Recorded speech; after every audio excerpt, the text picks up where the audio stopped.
My God, mighty power, love untried, heart beats pure in his name, fire burns, no shame. Faithful shepherd, guide my way, in your light I never stray. All right. Hey, we're glad to have Doug Payne with us on our All Things You podcast. And Doug, I was thinking the other day, I was trying to get my dates right, but I was the head baseball coach at East Rankin in 2002, and you were coaching softball. Worst coach ever. Yeah, I was. I really was. So both of us. but we would use the city park, and it was so frustrating because you'd work on the fields and they have a tournament, tear it all up. And I was coaching your girls in basketball, but you'd come over there and help me, and I got to know you. And then the next year, I went to Mexico with you on a mission trip, and that's really how our friendship forged. But I was thinking, because it's 2026, that means I've known you for about 24 years. And actually, I think the year before was the first year we went to Mexico. Yeah. And y'all had, the Lord moved in such a mighty way, and y'all came to the school to share, and people got saved at the school. Yeah. Just y'all sharing the testimony. And I was like, man, I want to be a part of that. And we thought, coming from a more conservative type church, we went to Mexico and we saw the Lord move in a way we'd never seen him move before. And we thought it was the most amazing thing that we'd ever experienced in our lives. And then we went to the school, and I remember we started that morning in the cafeteria right after the announcements and stuff. And we went through the spiel, and then we brought the chair up and started doing the chair service. And somewhere about 11 or 11:30, I think it was Miss Gates tapped on my shoulder, and she said, "Don't worry about lunch. We're feeding the kids in the gym." They'd been feeding the kids in the gym. We didn't realize we were going that long, and it went on to like 1 o'clock. And then that was just the high school. Oh, we got a serious issue here that we're not sure. Okay, back there and back there. My wife says I'm acting more and more like my dad every day. And my mom told her one time, said, "I don't believe in divorce, and you're not allowed to divorce Doug. You can marry him, you can stick with him. But if he starts to act like his dad one day, then you have my permission." So every day she reminds me you're a little bit closer to being and like how does she say that you're acting like Cecil? I see myself, mannerisms, my fidgeting, and lots of things I do. Mannerisms. I thought you were talking about your attitude or something. Just mannerisms. But where I was going with that, my dad was interviewed by Channel 3 News when they were doing all the World War II veterans. And they would put it on, a little interview on like, the 6 o'clock news or 6:30 news. And after they did his, they made like a 2 or 3 day series out of it. And they kept airing it morning, noon, and night. And then the second part, morning, noon, and night, just kept airing it. And one morning, Freddie called me and he said, "Are you watching Channel 3 News?" I said, "No." And he said, "Well, turn it on." So I turned it on, and there's Daddy sitting there going to talk, and it's just froze. He said, "Your daddy has locked up the whole TV station." It's about where we're at right now. He shut the whole TV station network down. Well, one of those TV stations interviewed Ryan when the tornado came through, and they had him on the promo forever. Me and Chassie was watching, and I said, "There's Ryan." And I called him, and he said, "Man, that's been on for a year." He said, "I'm so good looking, they just want to show me." And I told my daddy, I said, "You so ugly, you shut the whole TV network down."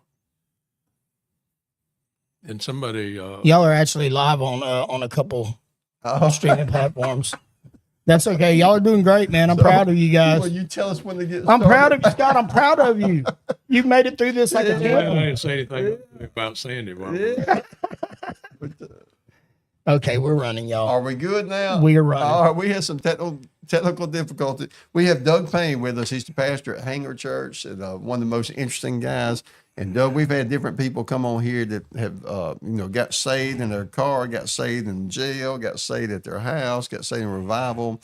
But you're the only person I've ever met that got saved at an Amway convention. I sure did. So, and for you that don't know, Amway is like I guess it used to be extremely popular. It's like a multi-level marketing company that back in the day was really popular. And I guess you were involved in that. So I got in that, yeah. And really, I kept asking myself, why am I here? Why am I here? Because I really wasn't into it. I like the product, still use some of them.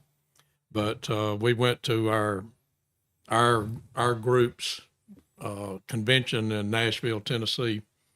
And it's so funny, Scott, because I can drive down the road going up to the Opryland Hotel, and I can look over there and the lot's cleared because it's right there on where the airplanes come in to land at the airport there.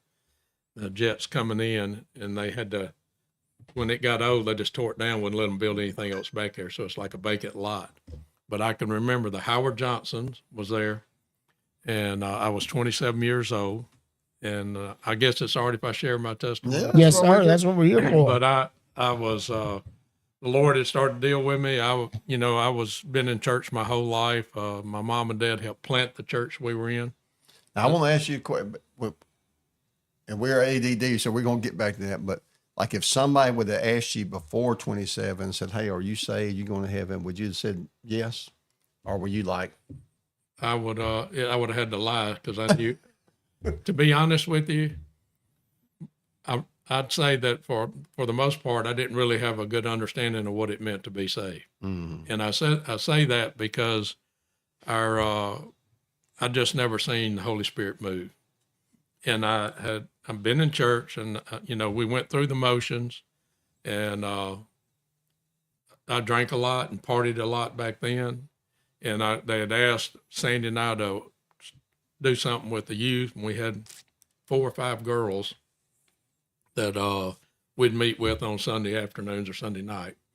And it began to bother me that I would be, why was I there for them, considering who I was, waking up Sunday morning with a hangover. And it began to convict me. And I was, like I said, I was 27. And I tell people that it was like I wore the church camouflage. I wore what everybody else wore. I said the same prayers, could sing the same songs, everything everybody else did, like I fit in, like I belong there. But in all honesty, I didn't have a clue. I really didn't have a clue. So I'm there at this convention, and the Lord been dealing with me. And on Sunday morning, they held a church service like they always did before you go back home Sunday. And at the hotel, the big room at the hotel, and there's 400 or 500 people in there. I had to run grab something, come back, and Sandy didn't save me a seat. And so I'm 2 rows behind her in our group. We're way back. And right beside me is a little lady, and she's got a Gideon Bible that she stole from the hotel. And right beside her is an evangelist from Texas that I didn't know. And it's December morning, and it's real foggy, and it was like 0-0. And that's probably one of the first times I've been around a more livelier praise service, or instead of 3 funeral songs and a 20-minute sermon. And the Lord was moving on me, and I'm there, and we kept waiting and kept waiting and kept waiting. And I could hear these jets coming in, and I could hear them having to go around. With a flying background, I know that they were not able to see the runway when they got to their minimums, and they had to go back around. Well, 3 times, and you have to go to your alternate airport. And they sent our speaker that was supposed to be there speaking to us to Atlanta, and we didn't have a speaker. Wow. So they made that announcement, and they called on the guy that was an evangelist from Texas to my right, and to come up and bring a message. And he said, I'm not prepared for a message. And he tells that lady, he said, I didn't even bring a Bible. And she handed him a Gideon Bible. Yeah, she said, stole. here, use mine. I stole it from the room. So we go there, and he goes up there and speaks. And at some point, I don't know what scripture he spoke on. I don't remember his name or even what he looked like. All I know is that all of a sudden there's nobody there but me and the Lord. And and we're having a conversation, and the Lord is telling me that I have run from him long enough, and he wants to have a relationship with me, and I'm blown away. I'm not ever, I mean, I see my sin, and I see his holiness, and it's like, you know, it's an infinite distance between him and me, but yet he's right there, and he's reaching out for me, and I'm just, the next thing I remember is somebody tapping me on the shoulder, and it was one of the girls in our group from Brandon, and she said, we're trying to get Sandy up here to you. And I look, and I had gone down at an altar call and gone all the way over to the far right. I don't know how I ended up over there, but there's over 100 people at the altar in that Amway convention. The Holy Spirit fell on that place, and there was a movement of God, and I was caught up in it, and I really didn't, I don't know how I got there. All I know is that I was in my chair, and then somebody taps me on the shoulder, and in between then is when I found Jesus. Doug, let me tell you something, man, that you say that. I don't know if you noticed my eyes perk up, but I was in prison, and there was a guy who really, man, poured into us. His name is Pastor Chris McCall. And when I got out, man, he literally came and picked me up from prison. I mean, I had house arrest, and there was only 3 places I was allowed to be: my house, my job, and Pastor Chris's house. Okay. Yeah. And he told me one day, he said, man, we got a big thing going on at the church tonight, man. You got to come. And he got me now. When he got me in the car, he said, all right, well, I'll tell you now, man, this is called Saturate. And we're going to pray for 5 hours. And I said, oh my goodness, Lord, I can't pray for 5 minutes. You know what I mean? What do you mean 5 hours? And we got in there, and let me tell you something. They started playing music. And he said, I want you to just talk to God, and I want you to tell God everything that's on your heart. And, you know, and that's really the last thing that I remember. And whenever it was over, Pastor Chris grabbed my arm and he said, hey, are you ready? And I looked up, and I was on my knees in front of my chair, and my whole chair was completely soaking wet, man, where I had cried. And that 5 hours was just, I'm telling you, a blink of an eye. Yeah. And when you said that, man, it just brought that. I was like, oh my goodness, that's right almost there. Exactly, you know, that's amazing. I had this, Sandy and I ran a hunting lodge for, 15, 20 years in Illinois. And we did devotions with a hunter, and I would teach and speak to our hunters 2 nights a week while they were there. And I always would share my testimony at some point. And I said, one of the guys there said, what group were you in? And I told him what group I was in from Brandon. And he said, that was at the old Howard Johnson's there, right? And I said, yeah. He said, I was there. I said, really? I said, I've never, I know the people that I were with, but I said, I never seen anybody that was, said, yeah, they were there too. And he said, not only was I was there at the altar with you. Oh, wow. He said, I rededicated my life that same morning. Wow. He said, I was caught up in that movement of the Spirit too. Isn't that funny? The preacher couldn't come, and the guy that was there ended up. So I guess that kind of shows. I know a lot of times we elevate personalities over the gospel. You got to come hear this guy, but it's really about the gospel. And the guy that they were flying in couldn't be there, and that's when the movement of God took place. And we were talking off air, but the way I met Doug, he was coaching softball and I was coaching baseball, and he'd help me work on our fields. And I was coaching his daughter's basketball, and just knew each other from that. And we were believers and had that connection, but they went on a mission trip to Mexico and came to the school just to talk about the mission trip in the morning, a little, 20-minute chapel.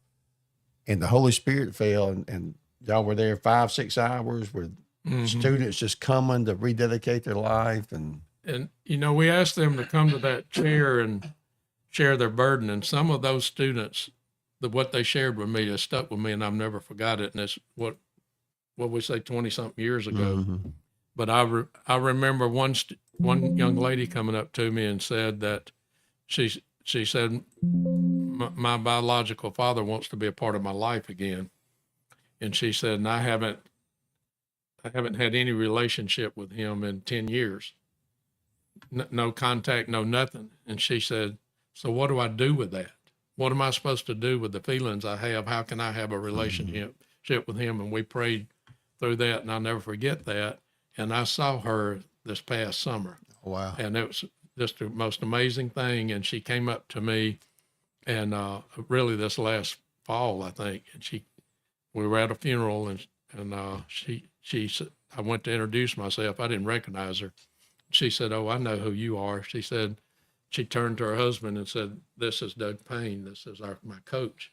And she said, she looked at me and she said, "You never know what you did for me." And I had to think back, you're that girl. Mm. And then there was this young guy that came up, Scott, and you may know his name. I wouldn't say it if I did.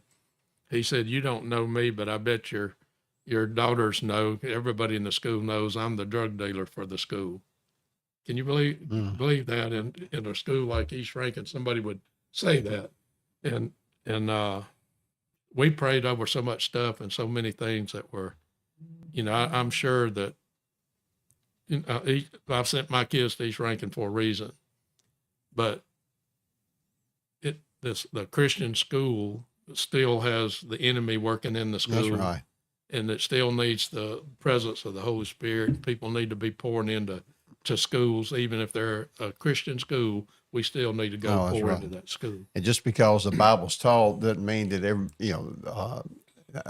I've heard that with the Bible's taught at that school, but people still have problems and people still have issues. And but I think it's cool how the Lord just used that, and that's kind of how we got connected and started going to Mexico with you. And we were saying a while ago, met some people we still work with because of you. But hey, talking about people from the past, I want to say this.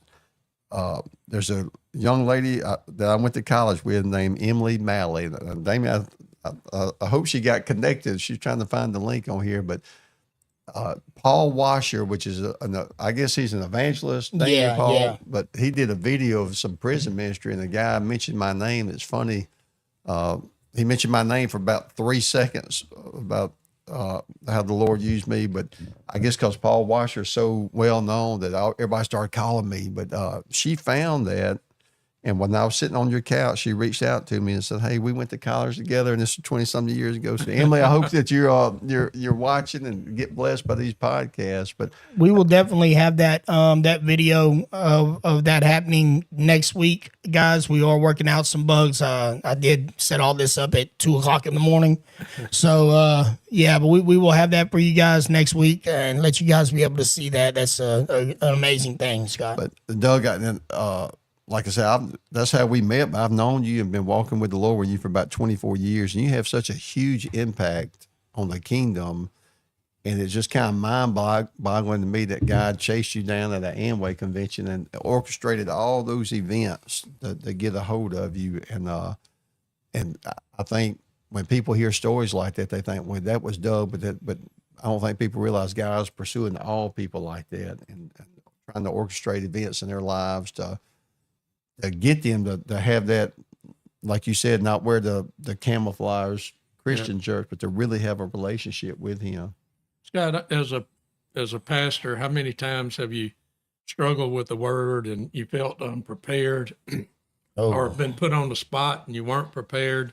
And I thought about, how when I study and I'm trying to put the message together and and I'm worried about how it's going to come across and all. And I think about that day I got saved and that evangelist. In all honesty, he had not prepared to speak. And from what I could gather, he really didn't want to be put on the spot. And he didn't have a prepared message. And used a stolen Bible. But what he, and that helped put me in the Gideons right away too.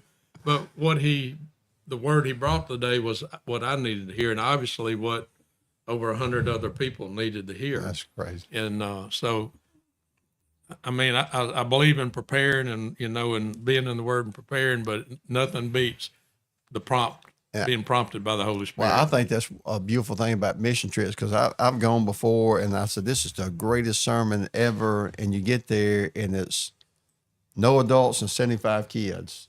Yeah. And you're like, oh, and so then you have to come off the fly. Well, then you spend all day trying to come up with something creative for the kids.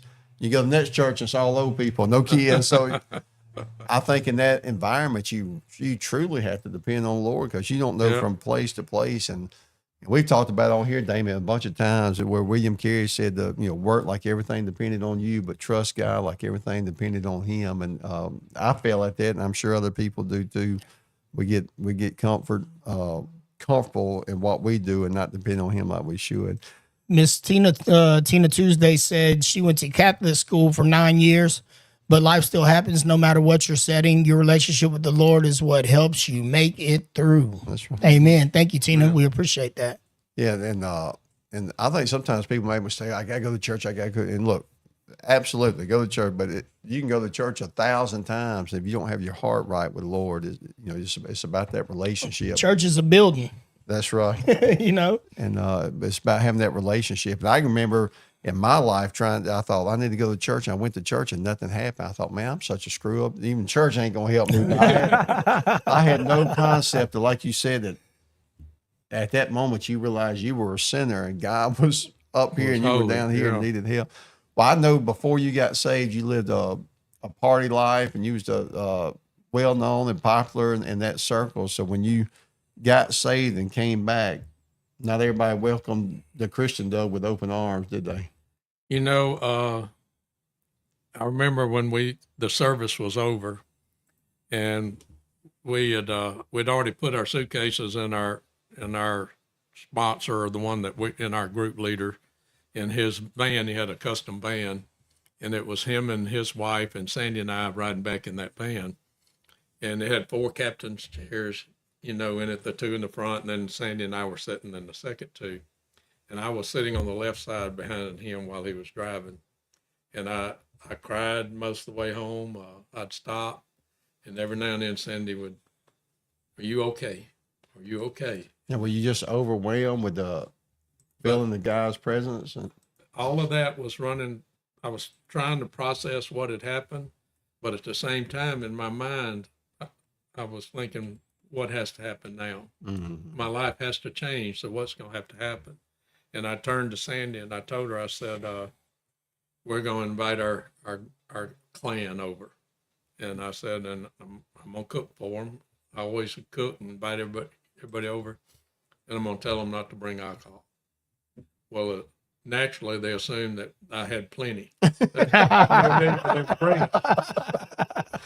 thought, man, that's the best thing ever. And so when they got there, they knew instantly I wasn't the same. I was still pretty quiet, and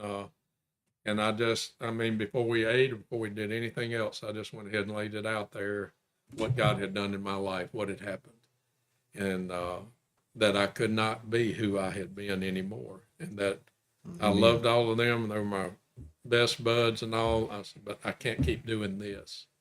And how many was in that group when you told them that? 3 other couples, and one of the couples went back to church and rededicated their life the next Sunday morning. Wow. And then kind of separated for a while from the other 2, and then found out that one of them had rededicated their life, and or had gotten saved and turned their life around, and and from the best I can tell, it was soon after that too. But we still stayed separate. For sometimes people can make a decision and they can turn their life over to the Lord, but then they're still trying to hold on to a lot of the sin, and it takes a process. But for me, I've never had another beer in my hand. I struggled with some, and I struggled. Doctor tried to tell me I need to drink a glass of wine every night. So for a while, we bought wine. Sandy and I'd have a glass of wine, and then it was a bottle of wine, and then a bottle and a half of wine. And you and Ryan were with me in Mexico when the Lord spoke to me about that.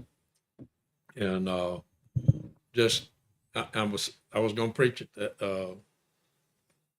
What's the pastor's name there? I'm trying to remember. It starts with an M, doesn't it? Or I can't remember. We were going to preach. I was going to preach in his church, and y'all were out cleaning fish. Remember, they were going to have fish fry and invite everybody over and all that. And he gets to preach, and I get to clean fish. Amen. That's a great job. They were the young ones back then. Doug, would you pull that microphone up just a little bit? This one here for you. So here I am. I'm sitting there, and I'm in the Word, and I'm praying, and And the Lord told me, he said, I read that scripture about, does anything I do cause if it causes someone else to Stumble. sin, Yep. if it makes them stumble, then I got to let it go. That's right. And I said, Lord, is my drinking wine making anybody else stumble? And you and Ryan walked in. And so I asked y'all that question, and y'all had this look on your face like, I cannot believe you just asked me that. And y'all didn't say nothing. Was But I Scott said, drunk? No, but I made it. I'm pretty sure I said this.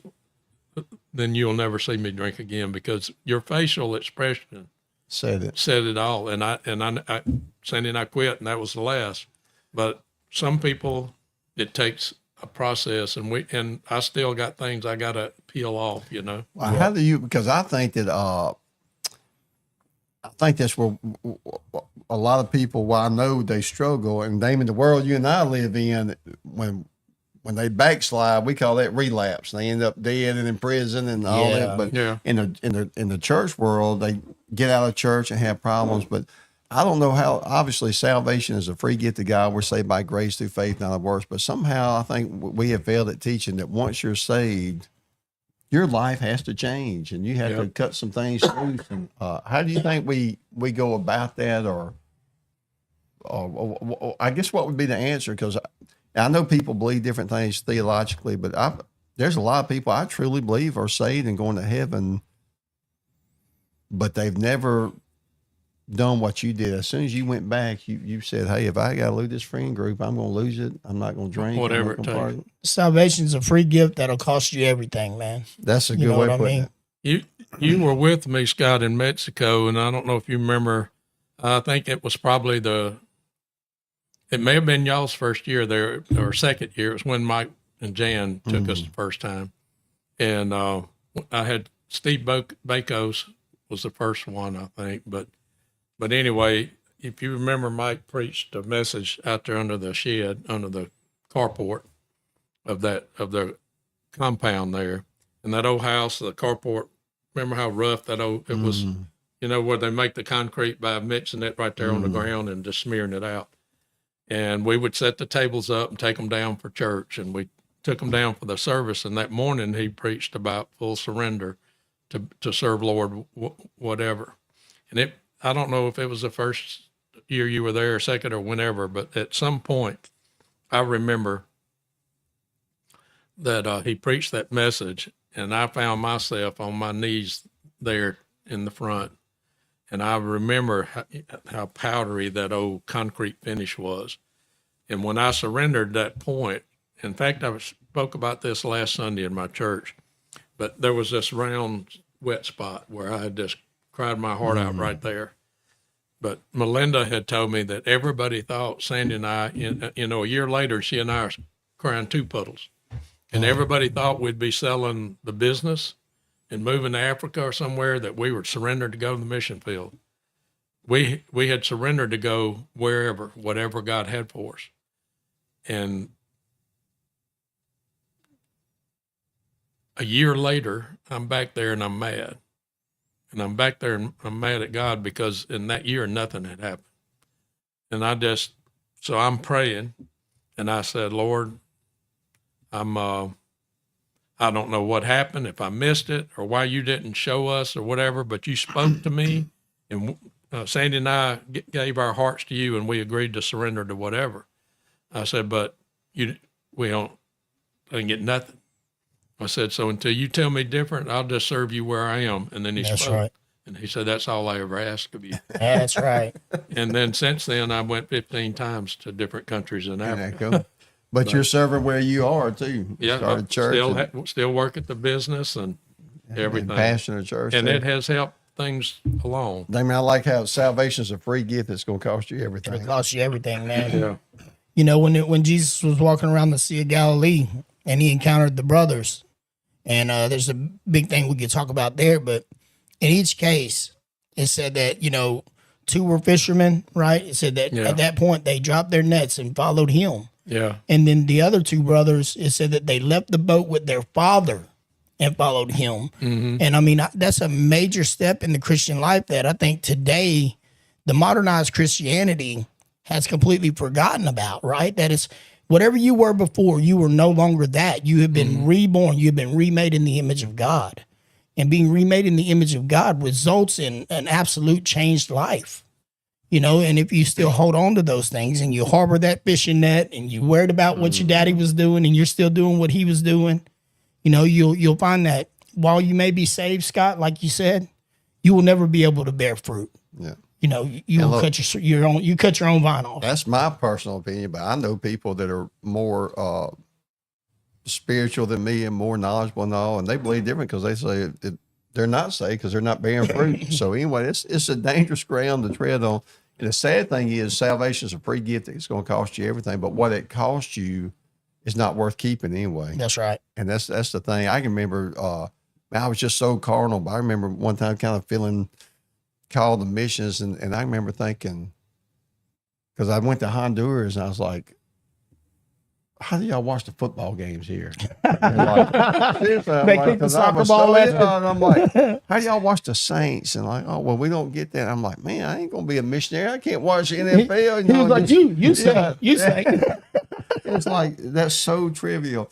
Hey, Doug, I want to go back to this, and you don't have to name names, but I know that when you got saved with your friend group, there was a guy you were really close with that was really offended that you got saved and kind of sever relationship because they wanted, none of us, and I've been there, none of us are going to sign up for the I want to go to hell card. So I'm going to heaven, but I'm still going to live like I want to. But I know I heard you share a testimony a while back that, fast forward 30 years, however long that's been, and that guy was sick, gave his life to the Lord, and you got to minister to him. He was the one that had actually started the turnaround not long after that, but it was a longer battle for him. Then he got sick, and he passed away.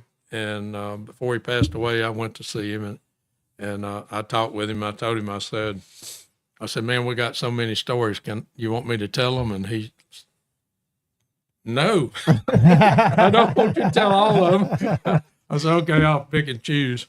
But his daughter and now his son-in-law are in our church, and and I have a special relationship with her and them because of my friend, and we have more fun talking about some of the old stuff and all, but I had a conversation with him even before that one, and when he first found out he had cancer, and he let me know right then that he was saved, and that he had a relationship with the Lord, and he's counting on the Lord. And if the Lord says he's to go home and not stay on this earth, then he said, then I'm fine with that. And we had a great conversation. And I can't tell you how many of them old friends that we've had conversations like that. That, for some it was right away, and for some it took years, but still it was a blessing when we have them. But I guess the lesson there is you got saved, but then you took up your cross and followed him, and you left that old life behind. I think a lot of people struggle with that. Doug, you're probably the best of anybody I know at taking real world experiences you've had and making parables and getting spiritual applications out of them. And you've lived a very diverse life, but you were a pilot, had your own aviation service and all. But I heard you sharing with some kids one time at the juvenile detention center. You talked about how trusting your instruments and how in your mind you think you're somewhere, but you got to trust those instruments, and you parallel that to the Holy Spirit. So teach us that lesson. When you're first off, my dad flew when I was a kid, and he taught people how to fly, and had a airstrip in the front yard and a little plane. He taught people how to fly for free, his friends. When he took up roping, he got all his friends in roping, and he built a roping pen, and started deer hunting. He got all his friends rifles and bows, and they all did that. But then he taught everybody how to fly, and taught me how to fly at a real young age. And the airplane we had called a Cessna Skylane or 182, and it has a high dash in it. and I couldn't. I've had one, and I still had to have a booster seat so I could see over the dash. But he taught me how to fly instruments, and we flew everywhere. My mom's from Iowa, and we would fly to Iowa, and he would say, okay, when back before GPSs, so you had the old VORs and you had to tune the radios. And he said, when this dial does this and this dial does that, wake me up. He'd go to sleep. And I would fly the airplane, 6, 8 year old. Oh, wow. But I was flying instruments. So later on in life, on my 16th birthday, it's legal for me to solo. So I come home from school and he's got the airplane literally running, sitting on the end of the runway. I jump in it, do my 3 landings and take off and landings, jump out of it, run the house, and Mama's got supper or dinner cooked. And then I take off going back to Brandon Academy because we're leaving to go to my first high school ball game. Got an interception there that night. Well, good for you. So on my first high school game. But then I started working on instrument ratings and different things. And then the instrument ratings, you have to wear a hood, even if it's a pretty day, you have to wear a hood over your eyes so you cannot see anything but this. And even at times, my dad would say, okay, close your eyes. So I'd close my eyes and he'd take the plane and we'd be going all over the place like that. And it gets your equilibrium off. If your eyes are closed and you do all that, then you lose your equilibrium. And he'd say, now correct the airplane. And he may leave it like this. And I open my eyes and see the gauges, and I have to trust those gauges. My mind's telling me that I need to go this way, and the gauges are telling me I need to go that way. So sometimes you just can't see the reality of it. What you're seeing or what you're feeling is not it. You got to trust something. We walk by faith, not by sight. We have to trust the Lord. If we can't see it or if it's not lining up with what we're feeling, then we just got to go with the Lord and we got to trust it.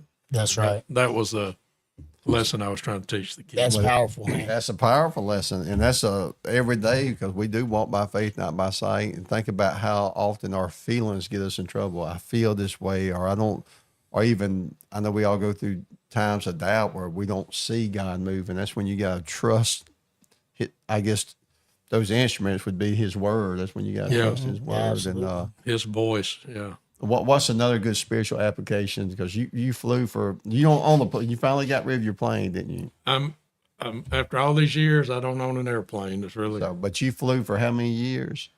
Well, I still fly now. I go take a check ride every other year to keep my license. But as far as just crop dusting, I don't do the crop dusting anymore. Did a little bush pilot in Alaska, but I have over 14,000 hours logged, which is a lot of military pilots don't get that many hours, but I have some crop duster friends that have over 30,000. Oh, wow. But give us another good spiritual application from when I was going to start crop dusting, my dad took me out in a little regular plane, and he wanted to teach me a lesson on power lines. And a crop duster sometimes flies under the power lines and sometimes has to fly over them. And my dad took me out, and we flew along in the field down low alongside the power line. He said, look out there and look at the power line, and if it's above your wingtip, means it's over your head, or if it's even with your wingtip, means you can't go under it. This as low as you can get. Look out there. He said, then you fly the field. He said, but if you're flying along and he said, first thing, don't just stare at the power line. He said, you see where the power line is and you make a decision. And he said, you either are going to make a decision to stay down as low as you can and go under it, or you're going to pull up and go over it. He said, indecision is a bad decision. And he said, indecision is what kills a lot of crop dusters. Power lines are the worst thing for fatalities. And he said, that's what kills pilots is indecision. So you have to make a decision. And I used to like to share that in Africa a lot because I spoke in a lot of schools out there. But the thing that I wanted them to understand was that I'm there and I'm telling them that there's a power line in their life, and that's the only way they're going to survive death and eternal death is making the right decision. And I said, right now you're going to have to make a decision. You're either going to go under the power line or over the power line, but you have to address it. And I said, if you make the decision to put it off or procrastinate or end it, I said, that's going to be the worst decision you can make. That's right. I said, you need to make a decision. Another, Damon, you'd have to, Doug's dad's name was Cecil, and he was a legend in our little community. But I remember Doug took him to the eye doctor, and they said, hey, your daddy's blind. He don't need to be driving. And Cecil threw a fit and kicked stuff over. And the doctor told Doug, says, man, I've never seen anybody have a reaction like that, being told he can't drive anymore. And Doug said, wait till I tell him he can't fly anymore. Yeah, you ain't seen nothing He was yet. still flying. But when they took his license away to be defined, I guess he got him a big side-by-side. That's before they were so popular around. But you'd see him going down Highway 80, going to wars on that side-by-side with his eyes that close from the windshield. But tell us about, and your dad, the name of his dad actually passed away hand grabbing in the reservoir at what age? 85. Wow. 85 years With old. scuba gear on. 85 years old with scuba gear. And I remember when it was such a shock. But everybody's like, man, what a better way for Cecil to go out. The comments love your stories, Doug. So Stephanie is listening from work. You can see them right there on the screen. Mm-hmm. She's tuning in from work. She just said so good. And Tina, of course, said that's a fantastic lesson in faith. And she loves how you take your talents and turn them into real life lessons. So, like I said, Doug's the best I've ever been around. I guess you'd call them modern day parables. You need to, I know you eventually want to do a little book of all your devotions, and they have a lot of those, but you should think about that too with all these little lessons. And we're going to get in some more of those about hunting and stuff. But tell us a little bit about your dad. And why do you have on? He had on scuba gear? Yeah, I don't know. They had a pump that sat on the boat, and the hose and the mast went down. Yeah. So when they was going to start doing that, he wanted to practice, and my wife and I had a swimming pool. And one day she was at the house, and she was cleaning in the house, and she walks by, and the curtains are open to the pool in the back there, and something caught her eye, and she backed up and looked. Something's in the pool. Well, she used to be a lifeguard in high school. She realized somebody's in the bottom of her pool. She tore out the house and went out there, and my daddy is sitting with a lead weight belt on, sitting on the bottom of the pool, holding a mask to his face, and he's got a hose going up, and it's tied to the ladder. So he's tied the end of a hose, and he's just there trying to learn how to breathe through the mask. And she about killed him. Yeah, Scott said he was hand grabbing, and then you said he had on scuba gear. I said, man, he put in the cheat code, didn't he? had y'all try to talk them out of hand grabbing and all that? Just let them go? You couldn't No talk good. Daddy out of it. Yeah. Well, tell everybody, because I think this is a cool story about why he wanted to become a pilot, because he was in World War II. Yeah, my dad, we'll back up a little bit. His dad had gotten killed when my dad was 5 years old. And then my grandmother remarried, and I don't know, my biological grandfather worked for the telephone company, and it was Dad, my uncle, and I don't know if there was something there, but my dad was able to go to Mississippi State University. And so you think about that, he graduated in 42. Oh, wow. So, and he went to Mississippi State University, and he was there at school. His older brother was gone to fight in World War II against the Germans, and he got he didn't get a phone call. There was a message sent to the school, and they came and gave it to him, and it was from his Chester Carter, our step granddad, and it told him that his brother had been captured. You need to come home and take care of your mom and your younger siblings. And he said, because I'm going to have to go enlist. So my dad went home and told him, said, no, you stay home and I'll go enlist. But my dad wasn't old enough technically, so he lied. And he enlisted and went into the Marine Corps. And there's a battle called the Battle of Tarawa, which was an island in the South Pacific. And it's known as the bloodiest battle in the Marine Corps history. Wow. And he hit the beach that morning, and the amphibious boats that would come up in the front would drop down, and all the troops run off. It amazes me at how many of these war stories you hear where they miscalculated the tide. And I'm thinking all you have to do is look at it the day before, and you're going to be close, right? But they got hung up on the reefs, so they had to open the doors of the gate. And when they'd open that gate, they had a machine gun nest set up, even piers that went out. And they had, if you came up in there, they had machine guns shooting. They had you flanked on both flanks and head on. And the guy that drove the boat was shot through that little window in the steel and killed. The next one got up and was killed. The captain got up and he was killed. And then they just dropped the thing and everybody bailed out. And my dad said that when they dropped it, they just poured bullets into the front. He went over the side, so he wasn't killed right then. And he made it to shore. And when he stood up, he got shot right through the helmet. Oh, goodness. It grazed him, thought he was dying. He said he woke up, he was washed up on the shore, and stood up again and tore out his bicep. Bullet tore out his bicep. He fell down. When he came to that time, he crawled to the seawall and laid down on a landmine. And he said he had the shovel tied to his leg, and it right under that shovel, so it got shrapnel in his body but didn't kill him. So he laid there on that beach, and another guy made it up there to him, and the machine guns were just right over that wall, concrete wall, just strafing, And a guy that handles demolitions had been shot and was laying dead close to him, and they crawled over and got his backpack, and it had these little, he called them little TNT charges or something, like a stick with a charge on it, and you could use it as a hand grenade or they could hang it up. He said they took all the grenades they could find, and they just kept throwing them over that wall till they silenced that. But while he was laying there, he said there was so much smoke from all the bombs and shooting. And he said you could hear the planes coming, the American planes coming. And he said you could see the two trails of machine gun fire in front of that plane coming in the water, up the beach, up across the island, strafing. And he said they would bet to make sure they were, if they saw it coming, they had to move over.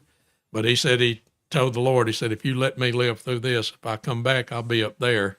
I won't be laying down here. I know that's right. So That was his inspiration for flying. So he came home, went back to Mississippi State on the GI Bill, and finished with a degree in ag and poultry science, and started a hatchery business, started making some money.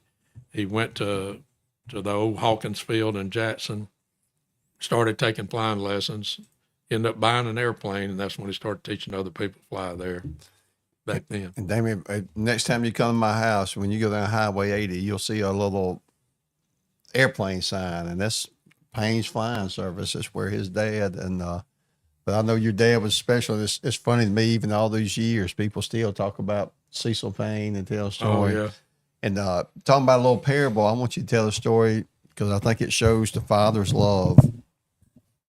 But I remember one time you were supposed to air up the airplane, and you went in to eat and forgot that you were filming. Air up the airplane. I mean, fuel up the airplane. My goodness. Yeah. Fuel No up the wonder airplane. No wonder it ended in a disaster. We had become partners then, and Sandy was starting to work in the business with the books and going to take over that from my mom. But we had a big storage tank across the airstrip, and we could put a tanker load of fuel in that. I think we'd get like 5,000 or 6,000 gallons, and there was a pump on it, and it would plumb underground over to where we loaded the airplanes, and we had a 500-gallon tank there. And when the 500-gallon tank would get low and stop pumping, then we'd have to flip a switch and have the big tank pump over there. And one afternoon when we got through, I was trying to fuel up, and I ran out, so I flipped that switch on, and then I forgot about it. And the next morning I came to work, and you could see where that 5,000 gallons of gas. Oh, We had goodness. 500 left out of it in the tank. And it overflowed 4,500 gallons of gas Ooh. all over the Now, asphalt he just runway. became partners with them. That's how you get fired? And my dad gave me grace. He gave me grace, and he said, well, it's just as much my fault as yours. He said, I should have put a timer on that. He said, you're not the first one that's done that. I'm first one that put 4,500 gallons Yeah. out.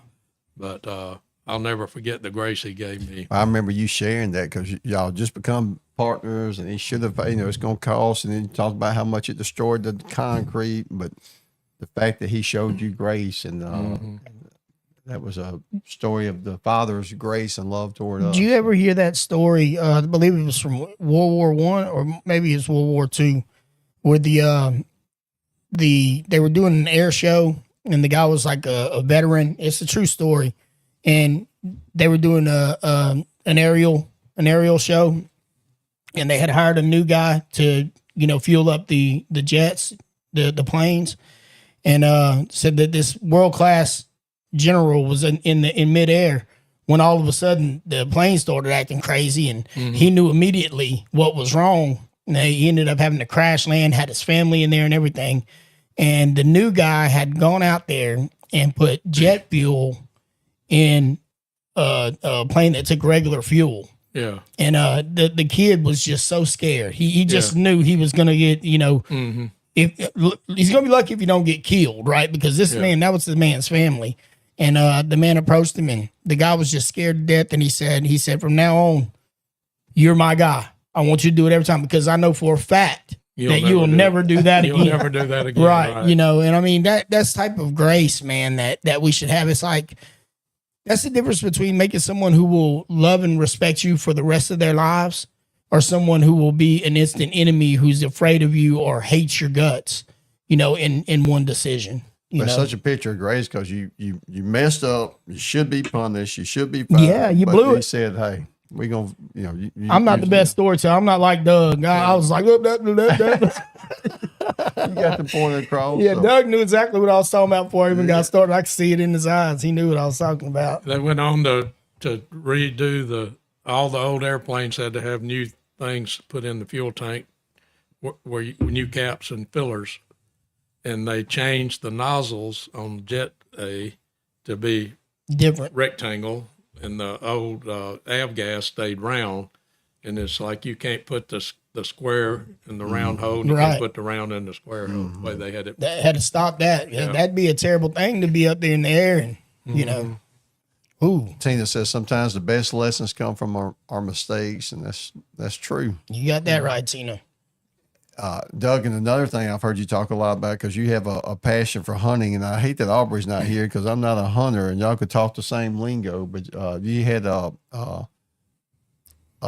for lack of a better term, a hunting guide business and hunting camp in Illinois for years, and you brought hunters in to hunt, and you use that as a platform to share Christ as well. But you also, I know one time I said guide, and you corrected me. You said, no, I'm a PH, or something. No, I was a guide. You were a guide. The ones in Africa are called PHs. PHs. I know one time I said something wrong. That's like we had a guy coming that the sheriff to jail, and I said, hey, this guy's a rodeo clown, and somebody said, don't say that when he's here, because he is a bull fighter, not a rodeo clown. So excuse me. But When you're a bullfighter and you get old and you can't fight the bulls anymore, you become the rodeo clown. But I've heard you speak a lot, and again, the parables where you teach spiritual lessons from some of your hunting experiences. But I guess when you were in Alaska, you would actually fly people in, and I ran a Super Cub bush plane and guided and flew them in and guided the hunters. so you would guide them until they killed the thing. So I guess for a true hunter, you've been able to all the big time game that people dream about. You've been able to. Well, it's really funny because I've had to help people, finish off an animal or something at different times. I've never killed my own brown bear or my own moose. That's one of the things I've always wanted to do. If you go in our house right now, over the fireplace is my wife's moose. Sandy was my first moose client for me to guide. My guy we were working with, when he said, "You take Sandy first and practice on her," and then she was my first brown bear. But I've always wanted to go back and So kill she my own. has, but you haven't. And there's been some that I've had to help a lot on, Yeah. along the way. I've had plenty of opportunity to shoot at bear and moose, but So what was some of the spiritual applications you learned from that hunting world? That I think one of the things that I have used more from that than anything else was two of them come to mind. One of them particularly is being real. And if I go back to my life growing up in the church, there were certain people in my life now that I've been saved and have matured and are trying to mature. I look back and there's like my step granddad, Chester Carter. He was solid Christian man. He was a little hard at times and he was stern, but it was no gray area in him. And he had the Bible there, and if we were there, he read the Bible to us. And so there are some things that I've learned about being real like that. Sandy's dad, him coming into my life when Sandy and I started dating and got married, him coming into my life made a huge impact on me because he was the most real Christian man I'd ever met. And there was no gray area with him. He was the same day in, day out. He was always happy and a fun person, but always very serious when it came to the Lord and in love with the Lord and the Word. Years later, I got to speak at his funeral, and I've got like his second or third Bible, and it's torn all to pieces, and I'm use his Bible, and they talked about, well, that's, he said one before that and one before that. He was a man of the Word. But I had this hunter one time, and he came, a young guy, and he came from a family that was a little, let me just say, his uncle and aunt raised him for the most part. And they ran a outfitting business out west for elk and mule deer.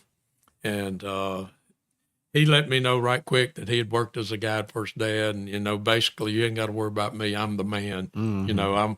I'm just going to be so easy for me and, all that kind of stuff. And I just took him at his word. And so I'd been there for several weeks up there, and I was homesick, and I was ready to be through, and he's my last client. So the very first morning, and another thing, I kept these little camo Bibles with me. And the very first day, I'd always offer one. I said, we'll have a lot of time to sit around and read. If you don't know if you brought anything, or if you're interested, I keep these little camo Bibles, and you can have this one. I brought them for you. And he says, I'm not interested in that stuff, is what he told me. Mm-hmm. It's okay. So the next morning, beautiful morning, and we leave the tent and we go out on the side of the mountain looking down in the valley there. And sun comes up, and it's just, it's a great place, big creek running down through there. And I told him, I said, just keep looking all these clearings out through here. And I said, I'm going to go back and look over the little hump behind us for a minute. And I went back there and started praying. And I said, Lord, would you please send us his bear? I want to go home. Just never, what would you have me do with this young man that's rejecting you? But Lord, would you send him a bear so I can go home? Was it because you were that homesick, or you were just tired of dealing with this young man? I was homesick, and I didn't want to spend a week with that guy. Listening to that, yeah. So I turned around and walked over to him, and I said, what do you see? And he says, I hadn't seen anything. And I said, well, there's your bear standing right there in front of you, right down there. And it was on the side of the hill we were on, in a little opening. There's lots of alder bushes, and be an opening, and then some more alder bushes, and another opening. And I knew right down the edge of the ridge which opening he was in, the third opening. And I said, we're gonna ease down through there, and we're gonna take our time. The sun's heating up that hillside, and the wind's coming up in our face. It's perfect. We're We just got to take our time and ease down through there. He's got shooting sticks, and didn't have many hunters bring shooting sticks, to prop up, put your gun on. Oh yeah. From hunting out west, and long range shooting across mountain stuff. We get in those alders, and he's fumbling trying to get his gun. Alder bushes, the limbs grow out this way before they go this way, and it's hard to travel through there. I mean, you have to climb over, and just he's fighting with his sticks. We get through the first little opening, and I climb up on something where I can see, and there's the bear still down there. Get to the second one, the bear's still there. So we start to come up on that third opening, and I got him right here close to me, and I'm trying to pull the alder bush back, and the bear's standing right there about 40 yards, 50 yards maybe. And all he has to do is just raise his gun and shoot.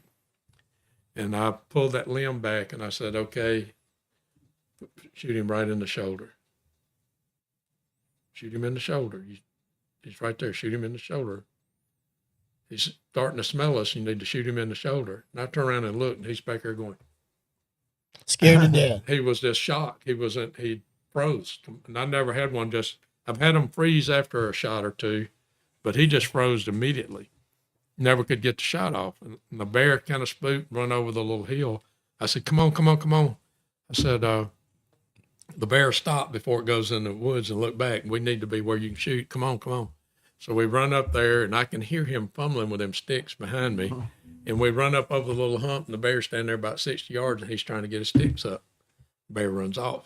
I said, you don't need sticks to shoot 30 yards, So I'm thinking, I'm aggravated. I'm really aggravated.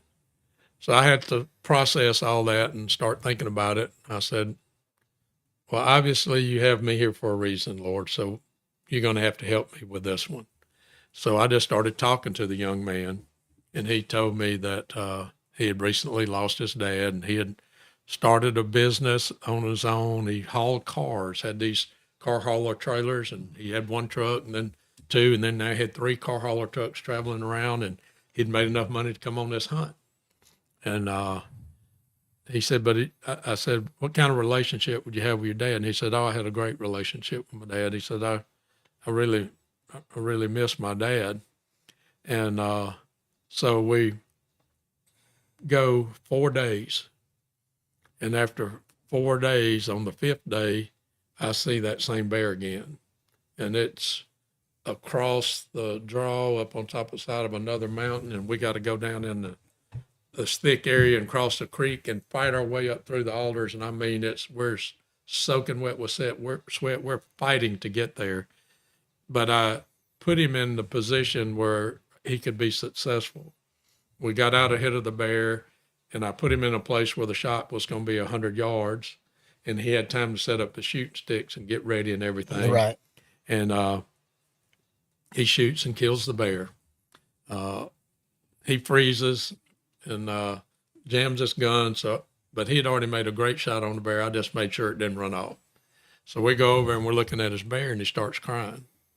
And I said, which is a lot of times, even after that big rush of adrenaline, you'll get emotional. But with that moment, while you put into that hunt, he started crying. And I said, you all right? And he said, I was just thinking about my dad. And he said, do you think my dad can see?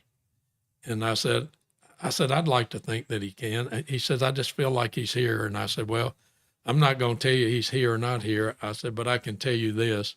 If your dad is in heaven, then you only have one way to get there, to be with him. That means he's made a decision to follow Perfect Christ. opening. And so I told him, I said, we got to get your bear caped out. And I caped this bear out and got it all ready to go. And I told him, I said, you stay right here. And I got to go back down through all that and get the airplane and fly it back over here and pick up your bear. And I said, and I'll pick you up and fly you back over there. And call on the satellite phone. And my Jim that was over our group, he said, tell him to pack his stuff. I'll come get him. And you take your time breaking camp down. So I tell him, start packing up his stuff. Jim's coming to get you and the bear, and then I'm going to fly the camp back. And he stops for just a minute. He said, I think I've changed my mind. I said, about what? He said, can I have that Bible? Oh, I said, wow. yeah. I said, start with John 3:16. Amen. And so there was many opportunities, but what I needed from him was to be real. And I wasn't willing to, at first, I wasn't willing to take the time to get through all the Yep. All that fodder. facade of who he was to really find out what was going on in his life. And that was one of them. If you want the other one, I'll tell you the other one. Yeah, go ahead. But there's all kinds of spiritual application on what you just shared, on his part, on your part, on, Yes, on the absolutely. whole thing. So In that, I have learned that what we do in our house, what we do with our family, what we do with our friends a lot of times is not who we really are. It's like when I was in the church, I was there with my friends and family in the church all those years, but I wasn't being who I wasn't being, I was pretending to be something I wasn't. Right. And what I learned about people like Sandy's dad, Mr. Ed, and my grandfather, and even my mother, is they were real. My mother taught the Bible for over 45 years at that little church, and she stayed in her Bible, and she lived it day in, day out. And what I needed was all of that from them before I could find out who I was really called to be. And I feel like we really need to be real with I got my 15th grandchild on the way. Angel's having another one. oh, well, good. So I have my 15th grandchild, and I've learned with them what they need from me more than anything. They don't need, to borrow all my stuff. They need to know who I am and what I stand for and what I believe in, and they need to be real. And like McCade and Hunter stayed one Wednesday night here a couple of weeks ago after Bible study at my house, and they sat and talked to me, and Sandy, we talked about hunting, we talked about work, but we also talked about the Lord, and I like being real. That's what they need. And but then the other story actually was from that same hunt with that guy, with 4 days running around. I've had several stories from that guy, but there was this place where you start to go up this clear-sided mountain, and you could see these huge caribou trails coming down it'd be dug out in where for hundreds and hundreds of years caribou would walk that trail. And at the bottom of where these trails came down, there was this little wet area or marshy area, and around it was big alder bushes around it with a few little openings, and the trails would cut through those openings. Well, in that little marshy area, when we were walking through there, I noticed there was a skeleton, a caribou skeleton there. And then I got to looking, and there was another one over here and another one over there and over there. And that's when I realized the bear we had hunted, that was that bear's killing field.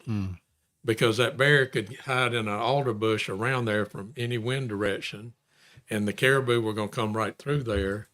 And when the caribou come through that, he would be in a position to devour them. And that's the way the enemy is. He knows how to set a trap for us, and he knows how to place himself and where he'd be the most inconspicuous.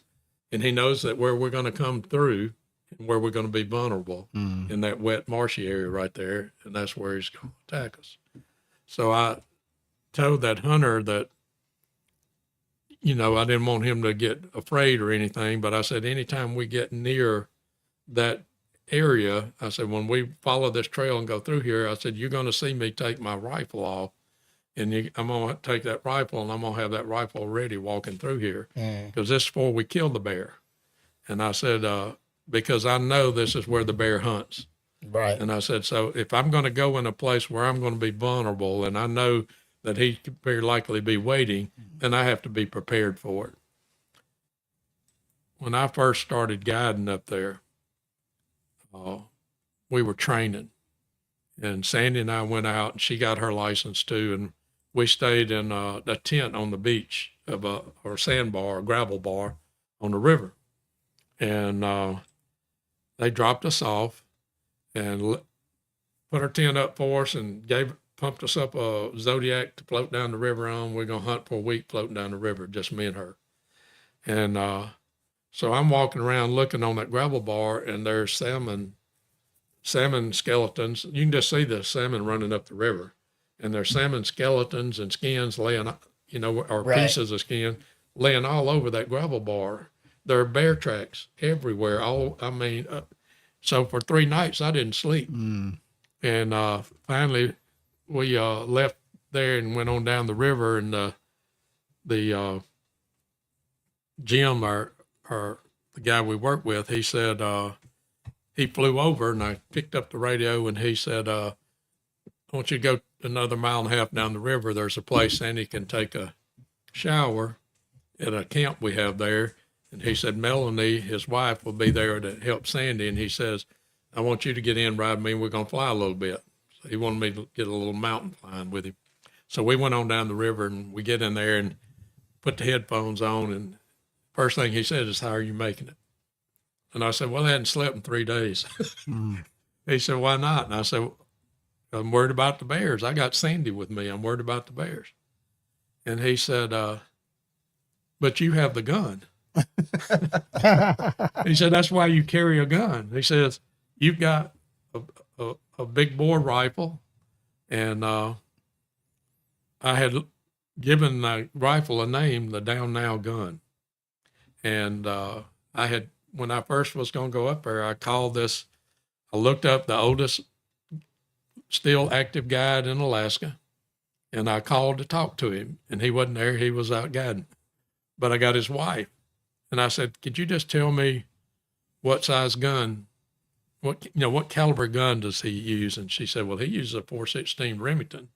She said, because he always said if he needed to use his gun, he needed that bear to go down now. That's right. So I got a .416. Call it the Down Now. And I call it the Down Now gun. And I think there's a couple of mistakes we make, even us Christians make. It's one thing when I was young and dumb and I didn't know any better, I was constantly in that killing field, and he was devouring me day in, day out. But when I became a Christian and I began to understand, I can't go to the bar. I can't go hang out and do what I used to do. And if I'm going to be in a position where I have to be there, then I need to have the Down Now gun with me all the time. That's right. And that's my relationship with Jesus Christ. That's exactly right. He's my Down Now gun. The enemy's not going to quit. I got to be prepared. Well, I like what he told you. Well, you got the gun, because I'm just thinking, I know this last couple of weeks of my life has been a lot of stress and things, but why worry? Because you've got the gun. You know? That's right. And a lot of times we let the enemy creep in and focus on that instead of what we have. Yeah. So that's pretty good. Tell us about Hangar Church. Hangar Church is, you were a part of Hangar Church first start, and you remember that? Yeah, absolutely. I remember us praying about whether you should even start it, and you gave me even the before honor. Yeah. Go ahead. You gave me the honor last year, y'all's 10-year anniversary, to come and preach one of the nights of. If you remember when we were doing all those groups, I remember the last group we took to Mexico was 68 or something like that. Yeah, We had a charter bus and a church bus, right, to get them all there. And there was 10 churches represented. But even before that, maybe Michelle or somebody wanted everybody to get together and let's have our own service. So we cleaned out a spot in the hangar when we still had airplanes and toolboxes. And I remember there was yellow paint on the floor and the walls where I had been painting airplanes and rebuilding them. But we cleaned out a spot and we had church there, and they called it y'all called it Hangar Church. We're we're having church at an airplane hangar, so that's how creative we are. Just Hangar Church. So years later, we'd gotten involved in a lot of ministry missions, and Mike Russell and Jan Russell and their ministry, and we're traveling a lot, doing a lot, and I keep being asked to go speak at pastors' conferences, and I hadn't been a pastor. And I remember Michelle telling me one time, she said, but you're our pastor, and talking about that group, that I'm talking about. And I just, I felt a little bit of it, and then there was a call. And the conference wanted me to take two little churches. And I said, well, when do they meet? And they said, well, they meet at this church one week, and then they meet at the other one the next week. So you'd go back and forth between the two churches. I said, how about we just all get together and we meet, both times at one day. I can do both churches in one day and all. Well, what I was trying to do was to make the call fit my life. Right. And the call, God withdrew the call, and it was gone for years. Mm-hmm. And I began to be convicted about that. Well, then Sandy knew before that we were supposed to leave where we were, and we were supposed to do something. And she wasn't sure where we were going or what we were going to do. And I felt like we were supposed to do something, but I wasn't near as obedient as she was. Mm-hmm. And she kept really pushing because she knew that the Lord said we were leaving. So we went to our lodge up in Illinois, and we had this farm there, Scott, that we would pray in a shooting house. Late season, after all the hunters had gone, we'd go up after Christmas and spend 2 weeks, just me and her, and sometimes Ryan and them, or different ones of the family. But Sandy and I would sit in shooting houses and pray and talk. And it was for us to think through the whole year, And we were there, and I remember us talking about it. And I told her, she said, we're supposed to leave. And I said, well, I'm gonna agree with you. And I said, so I'm going to send out that we had an email group for the board and leadership positions. And I emailed the church board and told them that we would be leaving. And I was stepping down from my positions. And I said, so immediately I had a message from one of our friends from the church, and they said, we need to talk because I think God's calling you to do a church. I don't know about that. So anyway, Sandy and I just started praying right then, and we were praying, and Lord spoke to me, and she said, what did the Lord say? And I said, he said that we're going to go back home. We're going to clean the hangar up. We're going to invite everybody over for a 3-night revival at Hangar. And I said, and the Lord said, I'm going to speak on soaring. I remember 3 lessons on soaring. And remember there was a little Super Cub in the hangar. And she said, I told her, he said I was going to speak on that. And she said, well, what then? I said, I don't know. It's what the Lord told me. I said, all I know is 3 nights. And she said, but I need more. And I said, I don't have more, but I know that we need to step out on faith on that. Well, then you and Ryan and Walter wanted to meet with me, and we met up there at the service station, and y'all talked to me about it and prayed over me about it. And we had that 3-night thing. it was good. I remember 11 years ago. That's crazy. And then it's just morphed into a church. And unfortunately, instead of just preaching 3 nights, you're a pastor now, and you get to Unfortunately. So what is it? Because when I say that, every pastor I know right now is discouraged, and church attendance isn't what it used to be, and money's tight. And what do you wish people knew about? Because I don't think people realize how hard it is to be a pastor, because you're carrying all that. And we probably, when things are going well, we probably get a little prideful, thinking, I'm such a good, preacher or pastor. Then when things are going bad, we probably take too much upon ourselves, thinking, man, what am I doing wrong? But because I know you've experienced the good, bad, and the ugly of being a pastor. What do you wish that just the people listening knew about pastors and the role that they?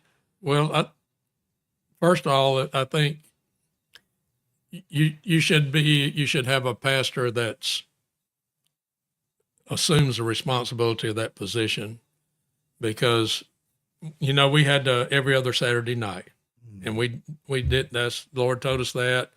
During that 3.5 years, we went to Southside, and Brother Jeff Parker poured into me and preparing me. And I remember one Saturday night, and I had, we'd built a stage and a sound booth and kitchen or, you know, or feeding over there. And I remember sitting up in the sound booth and all of y'all were over there at the tables eating. And, you know, we had a lot of people from different churches coming. But I'm sitting there looking at it, and I started looking, and I could see some of those that were just Hangar, you know. And I said, "That's my church," you know. I'm just enjoying the laughter, and you know, it was sweet. That's why everybody wanted to come be a part of it. And when I said that, the Lord said, "Yes, that's your church, and I'm holding you accountable for them." That's right. And I've never felt that before. And when He told me that, and I felt that, I said. I just started focusing on each one. Where do they go to church? And that core group didn't go to church anywhere.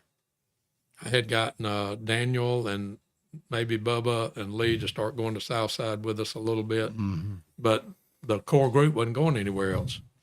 And the Lord was telling me, that's your church.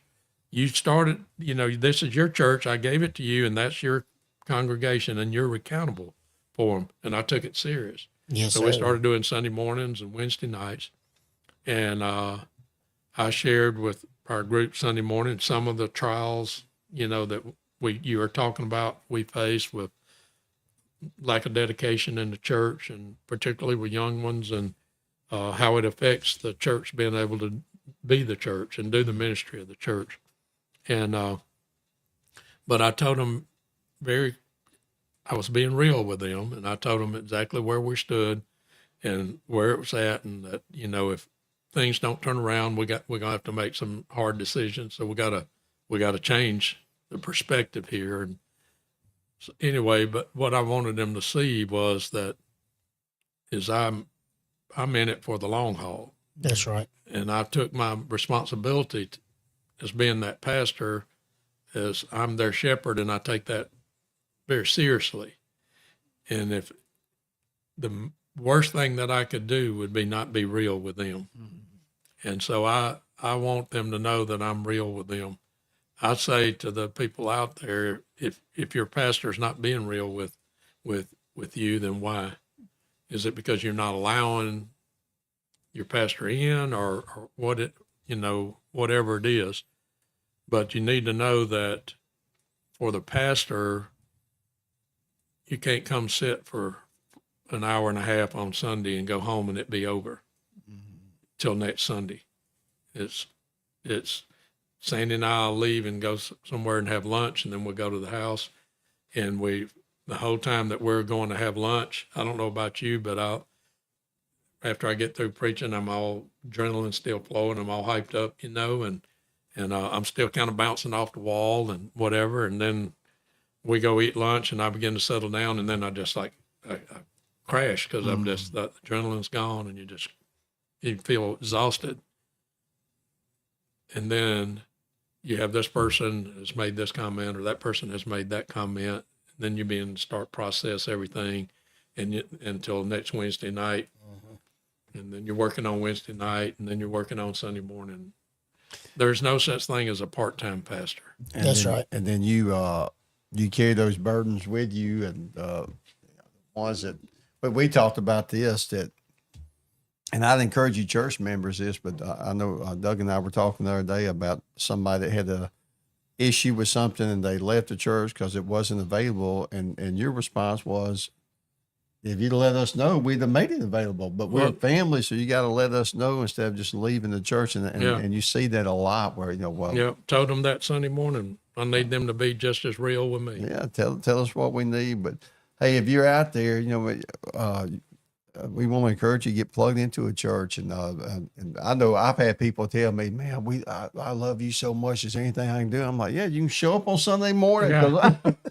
It's a very discouraging thing to, like I said, I think if you have that shepherd's heart, you carry all those burdens with you. And what did I do wrong? Am I not praying enough? Am I studying enough? Is the sermon's not good enough and all that? But you have been faithful. And I know there's people that's been in and out, and I know heartache and some disappointment, but you have been faithful. So for 11 years, and Damon, what's really unique, because I won't say how old Doug is, but 12. yeah, 68, I'd say. but I'm they proud of draw. Most churches have the opposite. Like our church is full of old people, and we can't get their church is full of young people, very unique. Youth and young adults. Yeah, I've never Wow. seen, and it's really been that way for since I've known you. That it draws young people, and That's good. but there's also challenges with that because we've talked about that. Young people don't know about tithing, they don't know about commitment, they don't know that you need to come do things even when you don't feel like it. Yeah. So Looks like we picked us up another viewer this week, Scott. See there, Stephanie. yeah, Stephanie, we are really, really glad that you did happen upon us today, and we hope that that has really touched your heart this morning. and I guess I have failed for not letting her know about the podcast and doing a better job on that. So. Yeah, Scott, you blew it. Yeah, I blew it, but thank you, Miss Stephanie. We just want to let you know. And we're glad that we could be an encouragement. Remember the grace thing. Yeah, Yeah. yeah. Remember the great Doug. I'm gonna ask you some rapid fire questions. Oh, and here by the we way, go. Stephanie, they're doing a lot for the Lord and talking about it needing encouragement. I just want to encourage you guys for what y'all do and hang in there and like Doug was talking about that instrument panel, just trust the word that you receive from the Lord and stand on that because we walk by faith, not by sight. I'm going to ask you some rapid fire questions. That mean I have to think fast because I'm not very Give rapid. some advice because give us a brief. You've been married for how many years? 44. 44. Give us a little biblical marriage advice. I would say that this is what I've used with if I'm doing premarital counseling. This is what I use if I'm counseling a couple. I don't care how many years they've been married, and this is what I use in my own marriage. And the way I like to look at it, I'll just put it this way. I don't know how much you can see here, but this is God. And here's the wife and here's the husband, or if they're going through life totally focused on what she's doing or what I'm doing myself, then there's a problem. Separation. And there may be times that we come in and butt heads and we may be all over the place, but until we get things put in right perspective, and the perspective is this is who we're going after. That's right. And no matter what, I'm going after God, and no matter what, she's going after God. As we go through our marriage, there's something's going to start happening, and you see what it is. Oh, yeah. We're going to that's get closer to each other and closer to each other and closer to each other. And at some point, we're going to reach our destination, and we're going to all be one. Just think, then we couldn't have done that at the other place. Your format here because you We'll said, get you "Can they back over see there, that?" Yeah. They can all see that and all that. But that's really, really good. So, and I was thinking the whole time about a triangle, Yeah. and you coming together as one toward the Word and toward God.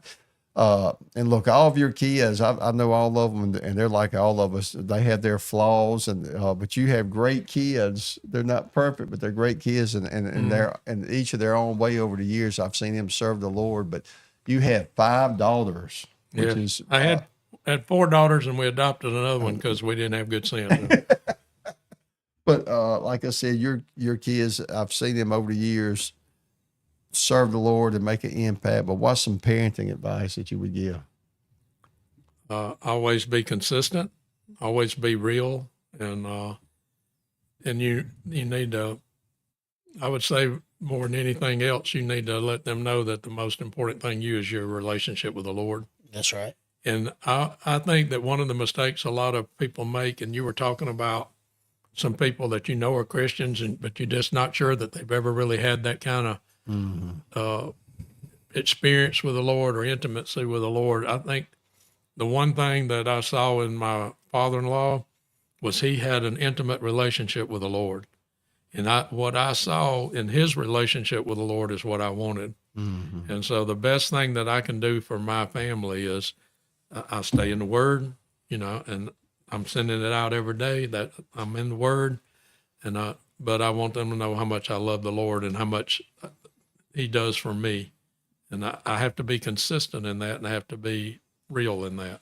Amen. I don't know if y'all still do this, but y'all used to. And I know your kids are older. You got more grandkids now, but y'all used to would have, I don't know what the proper term is, a family group session. But if there was We used to have family meetings. Yeah, if there was some kind of issue and you gave your children an opportunity, obviously Yeah. they had some boundaries, but if there was a problem, everybody got would, together.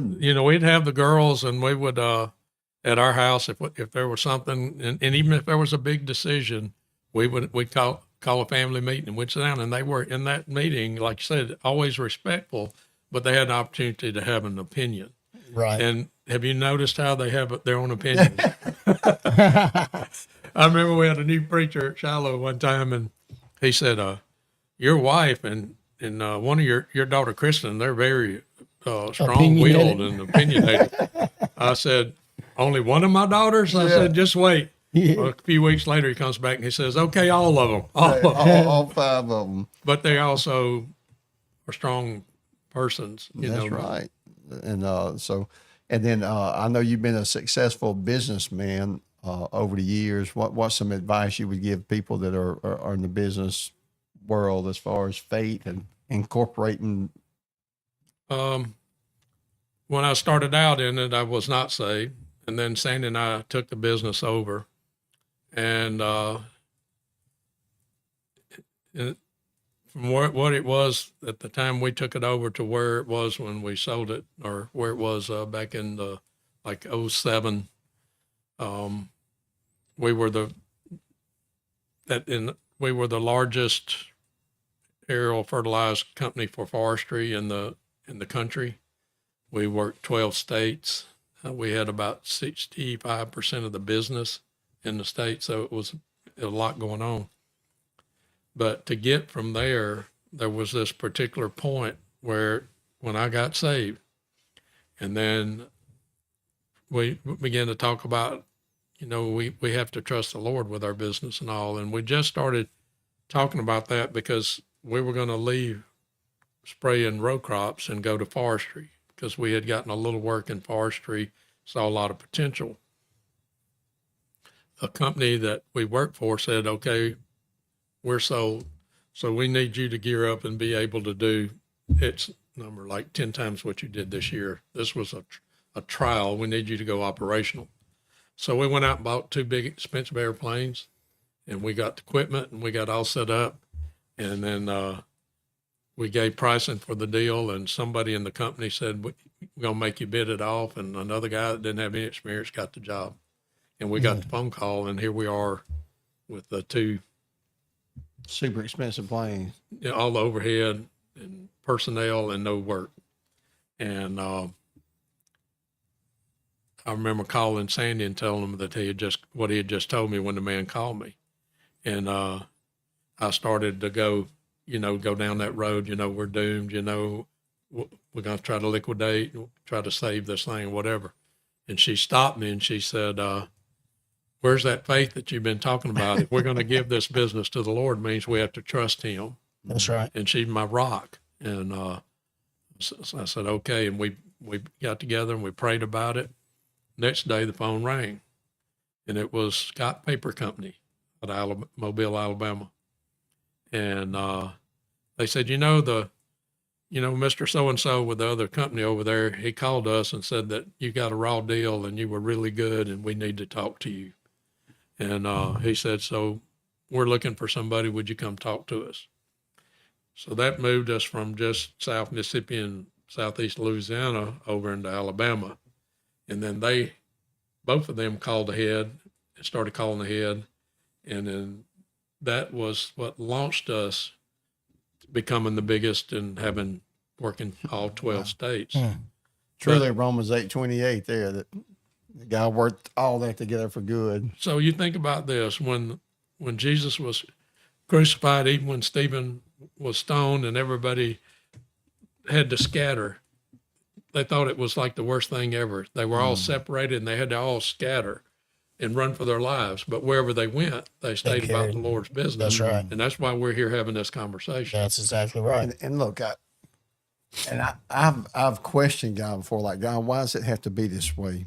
And again, I'm not a Bible scholar, but you start reading the Bible, all these people that had these great visions and did great things, they went through a desert or a trial or a storm. It's like, he promised Abraham, you're going to be the father of many nations. Then he was couldn't have kids for, all those years. And I've like I said, I bumped my head with God, why, why can't this be easier? But that's really, you see that throughout Scripture where you had the vision, but then there's a desert before that vision's fulfilled. And I just want to encourage people not to give up before their miracle takes place, because there's two things about that trial.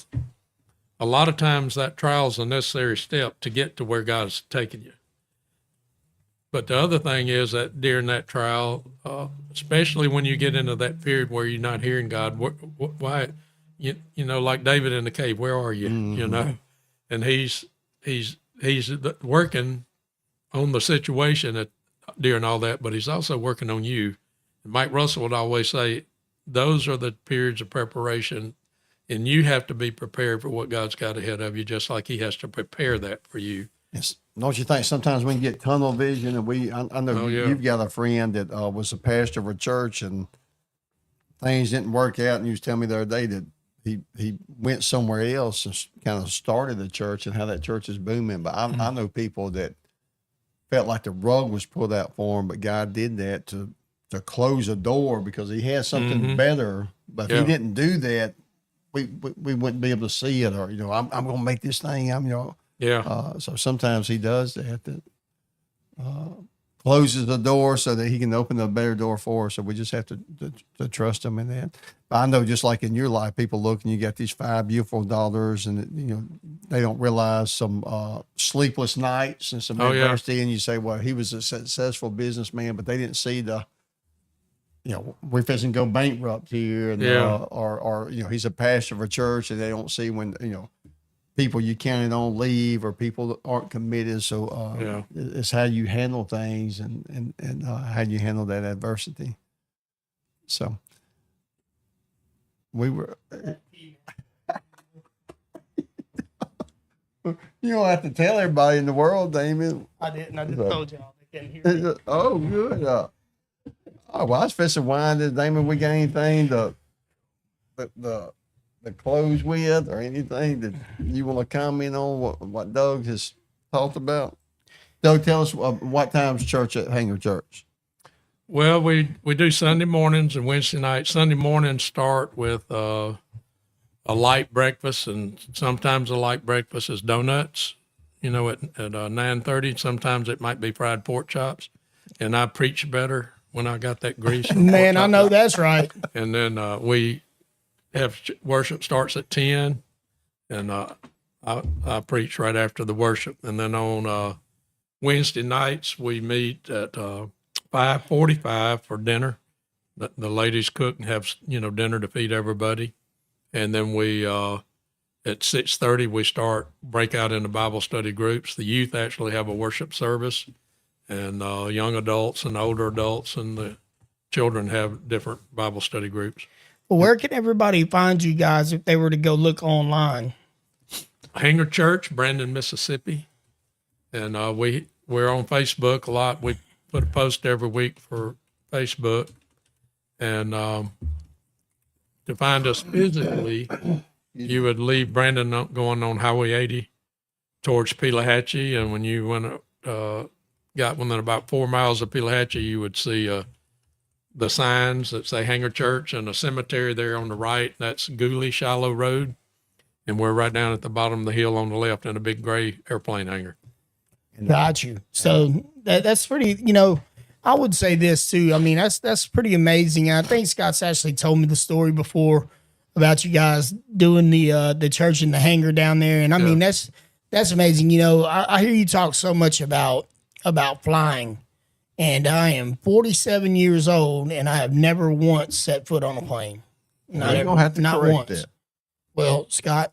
We'll have to, I don't know how we're going to correct it, but we'll correct it. But I mean, for me, that's always been something that always seems so far out of my realm. So it's amazing to me to see people who have, you've literally done it all your life. I mean, you at 6 and 7 years old, you were following the coordinates, with the GPS, for lack of a better term, running the plane, and it's just amazing to see the difference in lives, and how that works out. It really two is. of my sons have never flown, and one of them was going to go on a mission trip with us, but he joined the National Guard. So he's fixing to fly. It's just in a different way. But Yeah. me and Chastity one time, we was going to look up and we're just going to fly somewhere, the cheapest flight, fly there, turn around, come back just so that they could fly. So we'll have to do that for Damien Donald. We'll have to find the cheapest flight we can flying the cheapest flight we can Whoa, find. man. I didn't know we was having a rap battle. Like, Yeah. hey, all you secret millionaires out there, y'all Yeah. send us some money. We'll fly Damien somewhere and make that happen. Look, I've been a part of a Hangar Church for 11 years, and I can tell you, you're not going to find, when you're talking about food, you're going to find the best cooks there, and they believe in eating. It's like, is it somewhere in Leviticus you have to eat before church? Because they're going to do it now. And, I don't know if I've ever been there where I didn't eat something. And then very loving people, and you're going to have a great pastor that really takes that calling on his life seriously and going to check on you and love on you and shepherd you. And like I said, I think it's a cool thing. And Doug, I don't know, because we didn't have enough time, but I know you've done rodeo, you've been an iron worker, you've been a pilot, a professional hunter, but I think you draw a certain kind of man, especially these young people that are into, we was talking about a young man that I had the opportunity to coach that's come to your church and really involved. I guess y'all's connection was turkey hunting. Yeah. And he and I would, unfortunately, I could talk to him about wild turkey. I used to drink that, but I don't know anything about turkey hunting. But you're able to appeal to these people like that. I think is really cool how guys use your experiences. And so if you're looking for a church, man, I can really, and they're going to preach the Bible too. Doug's a very solid biblical teacher, preacher. So we encourage you to check out Hangar Church. I think Damon shared that on the link, however all that's done. Yeah, you guys definitely go search Hangar Church right here on good old Facebook for you guys who are watching on Facebook. You guys go over there, man, and give them a follow, man. Y'all give them a follow. I know I got a whole lot out of the stories that he was able to tell this morning. And one thing you can say is that the reason Jesus talked so much about sheep and gardens and growing crops and harvesting is because that's what people were doing in their lifetimes, right? And he was able to make those spiritual connections. And that is one of the most effective ways to communicate the gospel to someone, is whenever you can appeal to what's actually going on in their lives. We did a program one year at the Juvenile Detention Center, and we had to be careful about, not violating any kind of government, whatever. So we had different speakers come in, and they would do life lessons on biblical principles. And I even taught like some books. I can't remember what, like some literature, and then we would pull out spiritual things. But I had Doug come, and I remember you brought a model airplane, and he just talked about how a plane is able to fly, whatever the law is down there. And all those kids in the Juvenile Detention Center were just sitting there and rapt attention, about that. And then when you talking about the hunting thing, I know I've got family members that, good people, but they don't know the Lord.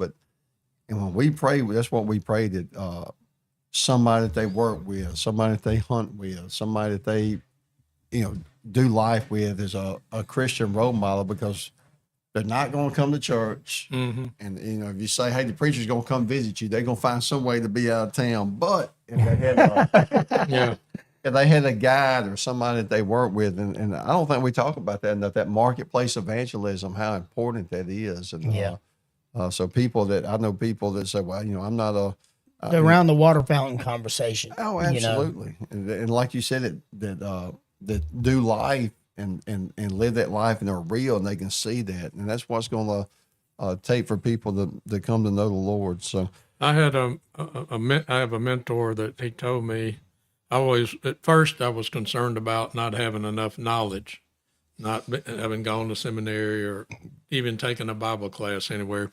And I was concerned about that at first. But he told me, he said, the Lord had given me this platform on so many different levels that reach so many different people. And I need to focus on the platform the Lord had given me, and not on the knowledge, having a PhD. That's right. In biblical theory.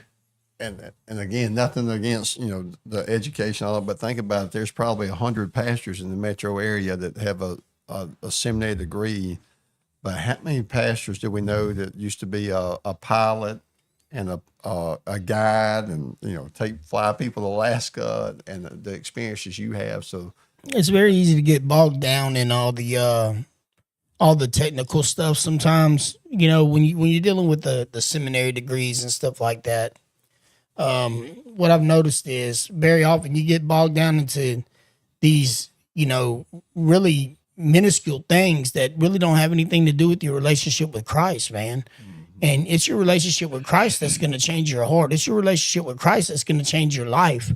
And knowing all the Levitical laws will never get you there, right? That has absolutely nothing to do with Christ in me, the hope of glory. Well, it's funny.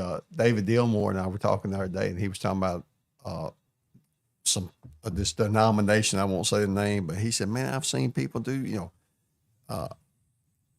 cast out demon, whatever, all these things like in the Book of Acts." And he says, and then they'd leave church and they'd be mean as a rattlesnake. He said, "You talking about mean and hateful and the way they talked." And he said, and we got talking about that because he's going to Hickory Ridge, and he says it's so refreshing, just how loving and all they are, and how they may not have some knowledge on this area or practice some other things, but he said, man, they just love each other and love each other well.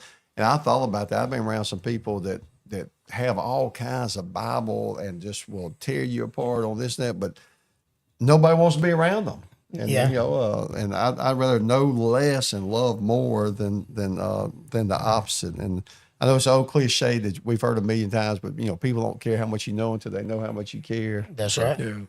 So, hey, coming up next week, we got Brother Dennis Ellenberg. He's going to share some exciting news about Is something that what it was? Yeah, Ooh, some man, exciting that's news. good. I don't want to give too much about Good one. what the Lord's trying to do and something he's got going on and wanting to see take place in the area where we live. And Dennis has been a pastor and talking about a solid biblical guy. And February 17th, we have Wayne Husbands. Wayne's a faithful, he goes to First Pres in Jackson, but he's one of the most faithful men I know.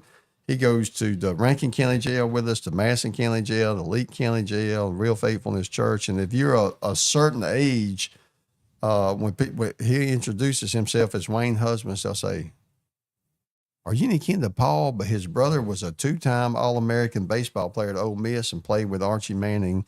And then February 24th, we had Michelle Adcock. She's one of our local elected officials in Rankin County. Then we got David Dillmore, March the 3rd. David Dillmore. And then I'm going to be gone. So, Damon, I'm going to be in Mexico spring break. So, y'all going to have to figure out. And then we have, I think you know this guy, March 17th, we're going to have a guy named John Gallagher. You ever heard of that guy? Oh, man, no. Is there any way you can kind of take away the video so people won't have to look at him? John Gallagher. So, and then, hey, the next My week, buddy, man. the 24th of March, we got Preston Dozier, and y'all be praying. Preston, them, man, there's some of them. I met them actually in Mexico, but they take these wooden crosses and they carry them around and share the gospel. And they all have businesses and work. And like when they came with us to Jackson, we carried them to Northside Drive, but they want to know. Their first question is, where does nobody else go? We want to share the gospel. Mm-hmm. But this morning, they're in Minnesota, and they felt like the Lord telling them to go, and they drove through a blizzard last night. I talked to them this morning. It's 2 degrees there, but they're going to take those crosses, and they're going in Minnesota to share the gospel. So it's really, over the years, like during the George Floyd protest, they were there.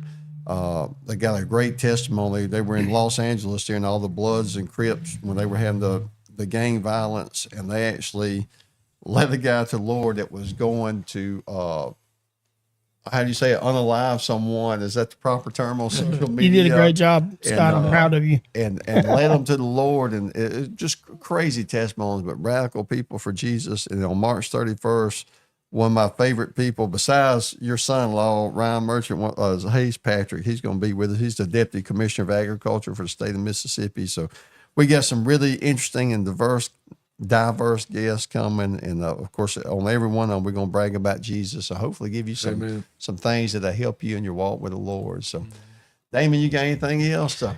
No, I think that about sums it up, man. I appreciate you being here. It's been a very, very, very good show.